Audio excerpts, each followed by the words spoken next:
We all know the story of the great Helen Keller, and despite what modern kids say that she actually did exist, this deaf blind girl was able to learn how to speak. She said water with her hands wet at that watering pump. We all seen the play, we all heard the story, and that's all that we learn about her, other than the fact that she went on and taught other kids with disabilities how to overcome their disabilities. And that's the lesson that we give you, is that through hard work and dedication you can overcome any disability that you have.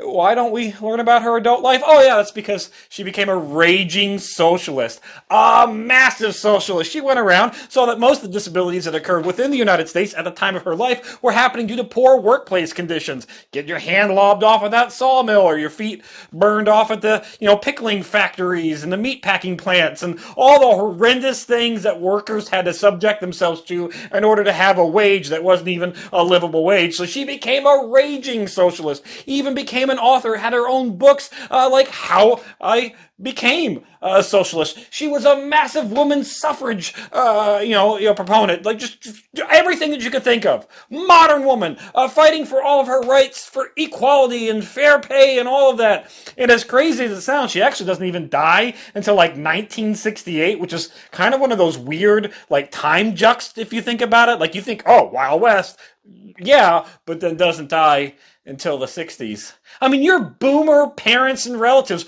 should have been able to learn from this woman, should have been able to actually meet this woman if circumstances arise. Hell, she even piloted a plane. I mean, that's a little bit of, with helping hands and that kind of stuff, but piloted a plane. This woman is phenomenal, but we ignore all of her adult life because can't talk about socialism. Can't have that. But what we can do is put a picture of her in a statue as a child with her hands underneath the water fountain and have that immortalized in all the plays. But don't you dare talk about her being a raging socialist. Oh, by the way, she also hated that identity that we gave her as being this, overcomer of diversity. Yeah, she absolutely hated that.